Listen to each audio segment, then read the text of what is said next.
Hey guys, how's it going? This video here, we're just gonna take a quick look at some gameplay and some features of the board with the ChessLink app. In later videos, I'll be trying to see what other third-party apps, say like White Pawn and Chess Dojo, how they will interact with this board. However, one quick note is that my audio, if it's a little um, off or a little low, it's because again, I've said it before, Google has pushed an update out to the cameras that for some reason has made the external microphone really choppy. So anyway, I'm trying to record this video without that. So with that said, a few quick things I want to show you before I set the board up to play is that that I didn't show you during the unboxing is that and it's very simple things that the charge port is here under this side of the board and the power button is here. I think right here in the back it doesn't these information here really just not that important. But one thing I will say that when you get the board, you kind of got to lift it up to plug the cord in, and then to hit the power button, you're gonna have to lift it up a little bit just to get to the power. You can't just readily stick your finger in there to it. I don't know if that's a good or a bad thing, but it would have been nice if it been say like right here where you could hit it and you really have no chance of accidentally hitting it. But it's not a criticism. It's just for you to know. All right, so I'm gonna go in and cut the board on. Now, one thing you want to do. Hold on, let me cut the board on. When you first cut the board on, they did have a piece of documentation in the board on how to with the board how to calibrate it. DGT Centaur, DGT Pegasus just released a video on how to calibrate their board. And I don't remember it being with the documentation with the board, but it's very simple, and I would recommend doing this right out of the box. Here it's only flashing because there's no pieces on the board, but if you take the power button and you hold it down for about 10 seconds, LED pattern will start coming and you'll know when you see it. And once that pattern comes, you release it and just let it do its dance, as you'll see, and then just let it go. And see, there it is. Once it's getting into this mode right here, you see the LEDs jumping around. Once you see the LEDs jumping around, just let them jump around. And it should take about, I don't know, just a few seconds. Like there it is, and it's done. And then now it went just back into just being turned on mode. Now, one thing I'll say, let me go ahead and set the board up real quick. There's some things to note when you go to play with the board just right off. Let me open that back up there. Some things to note, and that is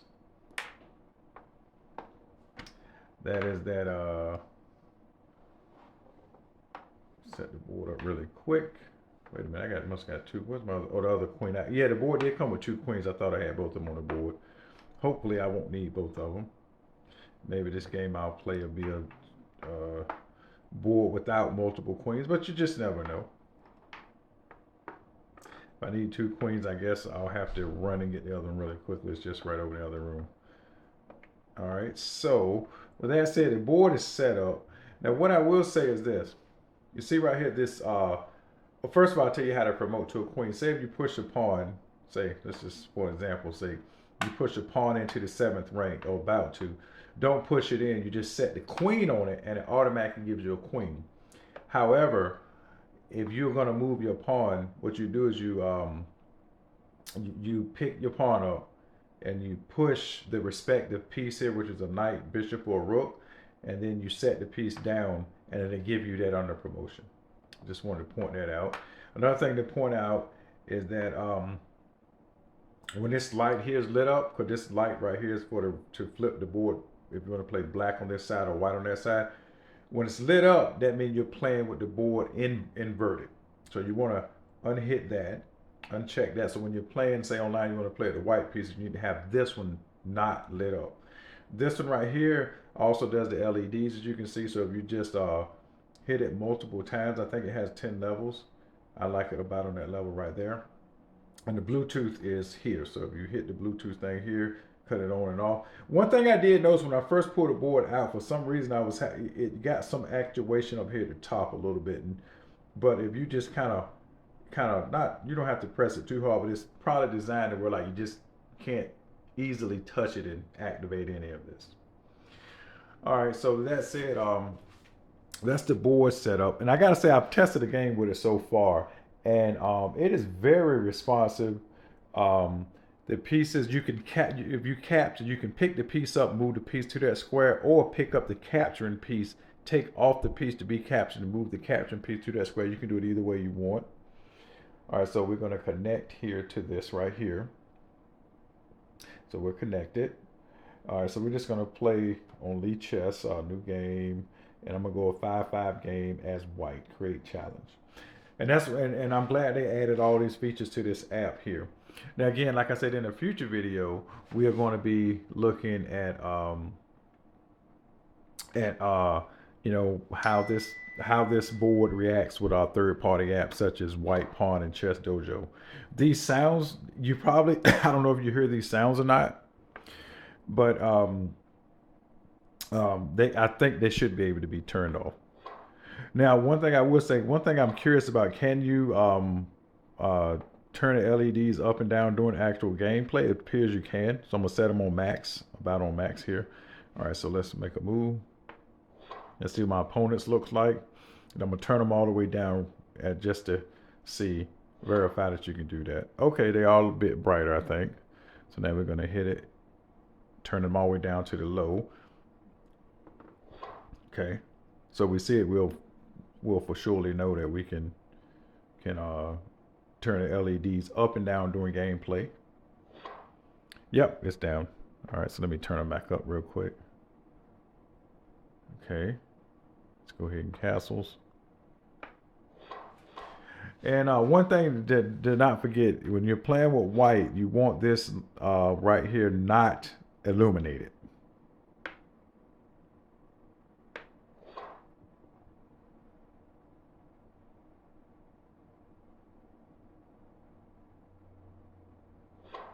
Oh, okay, that's interesting. That's interesting because he gave me kind of this move here. That's pretty, I don't know what he's going to really do about that. I mean, he has to give me exchange like right now.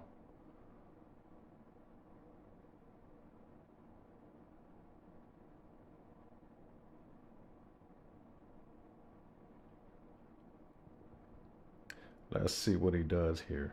I mean, the best thing to do here is take the. I mean, he also could go tree. No, he can't. He can go knight takes knight. I mean, that's really the only move we have here that makes any sort of sense. Because any other move, I'm going to win. Even I can say more material, but it just depends on what you do. I could.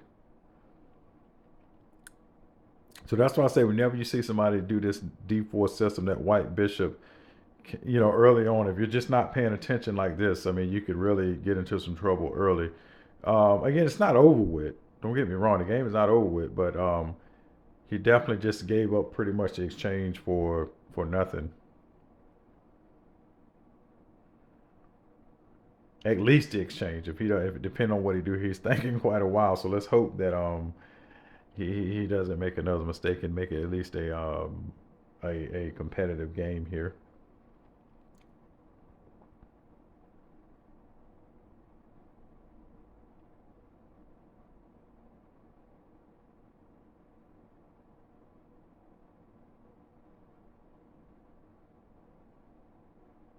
All right. Okay, yeah, he takes. Yeah, that's what I thought. That's really the only reasonable move you got here.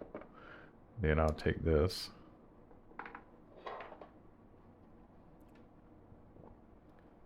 And I will say that this thing works quite well in that, let me go ahead and get my bishop out of there before, let me see, is there any kind of way he can trick my bishop in here? Not, at least not on this move anyway, so I might as well go ahead and develop my knight. Let's make sure. Yes, he can't just yet.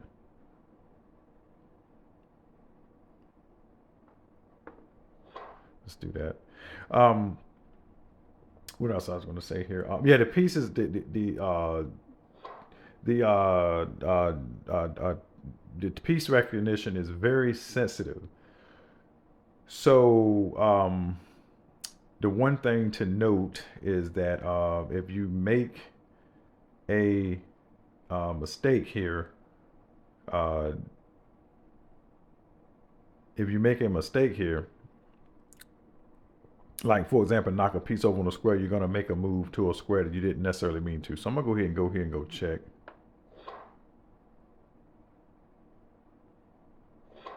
Okay, so he goes here. That's fine. And then I'm gonna go down here and grab me a pawn while I'm at it. Okay, he goes here and castle. So now I need to go ahead and get my bishop out of there.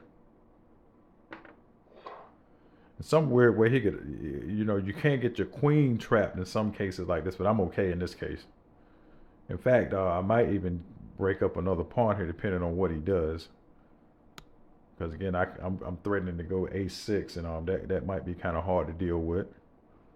If I go a6, is c4 pawn is under a lot of pressure. I mean, he could put his well, not really. I was going to say put his bishop on b5, but then I just take it with my knight. So let's see. I mean, his pieces are cramped. My pieces are a bit more active. Yeah, I'm for surely winning this game. I mean, there's not, unless I just blunder something here, I'm for surely going to win this game. Okay, so he goes here. So my next move is, I could develop a piece here. Let's see here. Let me just go ahead and seize the center then. Yeah, that makes sense. The pawn that I could snag is always there. And that, in fact, I'm even threatening to win a piece right now.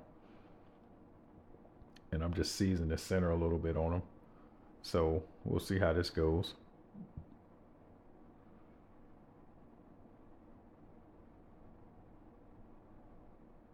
Because again, my queen is not trapped, but it's definitely only got a few moves that I can make, but I'm okay. Again, in this case, I got so many moves to get out of there. I mean, because again, I'm threatening a6 at any moment. I'm also threatening to push my pawn up and bring my queen over to, say, b7. You know, something like that. So many different things here going on. And my white bishop is still taking over that diagonal as well. And it's kind of holding his queen still, because if he moves his queen almost anywhere other than on the 8th rank, I'm going to take could potentially take a pawn. Okay, so he's going to go here. That's totally okay.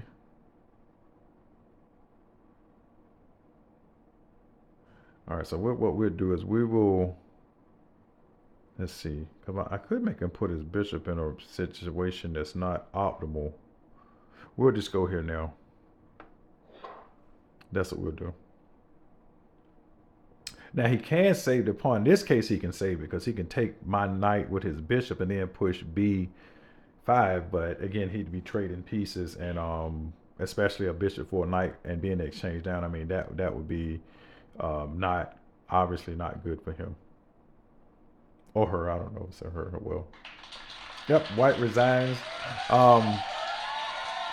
I mean, I think that was a good game. I think my opponent played, again, he didn't, I think he just overlooked. I think he's probably a good player. Just again, sometimes this opening, this D4 system, if you're not familiar with it, you'll make one slip like this and it's really hard to recover from it. I mean, because again, if you look at it, I got moves like E5 coming, I mean, I'm threatening a pawn right now. If he trade, he's giving up his bishop pair, which is really about the biggest thing he has.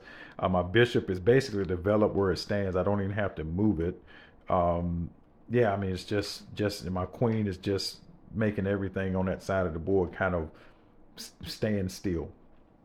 But anyway, that's the few little things I wanted to show you about the Millennium 1 for now, about the board and how it interacts with the ChessLink app. How well it plays, I think so far. I mean, there doesn't seem to be going to be any issues with piece recognition or anything going haywire. In other words, like we've seen with other boards. That's one thing I would say about Millennium. Their boards cost more, but I'm telling you that their boards work. From my experience, work quite well. So with that said, this is it, and for this video, and again, I will try to come back. I got some few things else in the pipeline. I don't know if I'll come with another video today, but tomorrow I think what I'm going to research other things with this board and try to make an interesting video, and also research our third-party apps with this board as well. With that said, you guys take care, and I'll see you in the next one. Bye.